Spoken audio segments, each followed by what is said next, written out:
আসসালামু আলাইকুম, কেমন আছেন সবাই? আশা করি ভালো আছেন। আজকে আমি একটা পরোটার রেসিপি শেয়ার করব। এই রেসিপিটা আসলে অনেকেই দেখতে চেয়েছেন, তো এর জন্যই শেয়ার করা। কিছুদিন আগে আমি একটা রিলস আপলোড করেছিলাম, সেখানে আমি এই চায়ের মধ্যে পরোটাটা ভিজিয়ে খেয়েছি।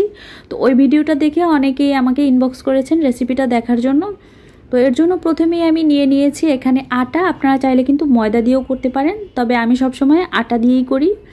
এর মধ্যে দিয়ে দিলাম হাফ চামচের মতো চিনি। চিনিটা দিলে পরোটার টেস্টটা আরও বেশি বেড়ে যায়, আপনারা চাইলে আরও বেশিও দিতে পারেন। আর দিয়ে দিলাম পরিমাণ মতো লবণ।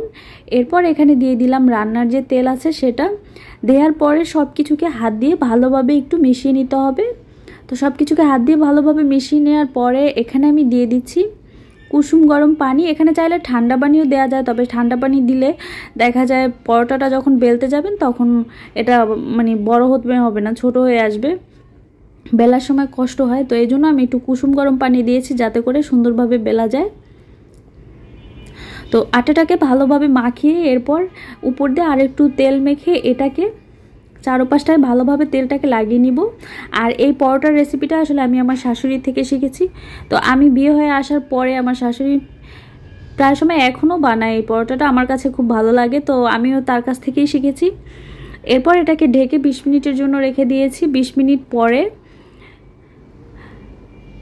আটাটাকে এখন আবার একটু মথে নিব। আর আটাটা কিন্তু এখন আরও অনেকটা সফট হয়ে গেছে, দেখেই বুঝতে পারছেন।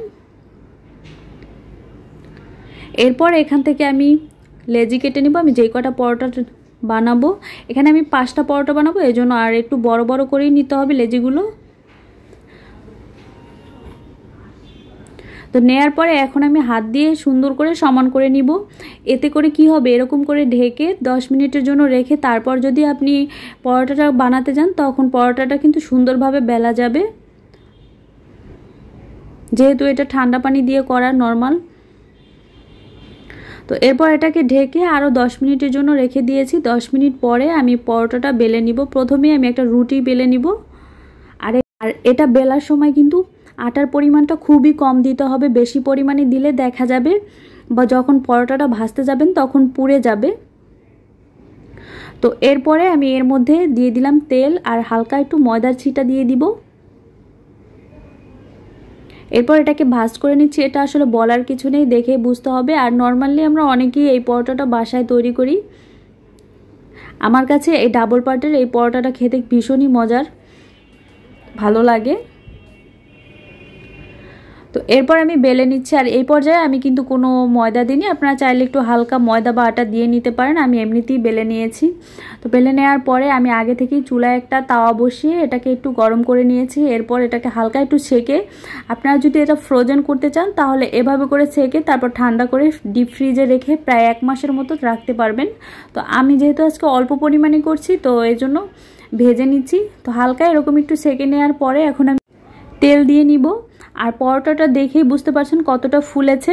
আর আপনারা যদি পরোটাটা নরম খেতে চান সেক্ষেত্রে তেলের পরিমাণটা একটু কম দিবেন, তাহলে পরোটা নরম হবে। আর যদি বেশি পরিমাণ তেল দিয়ে ভাজেন তাহলে দেখা যাবে পরোটাটা শক্ত আর মচমচা হবে। আর তবে আমার কাছে একটু শক্ত আর মচমচা পরোটাটাই বেশি ভালো লাগে, একটু পোড়া পোড়া টাইপের।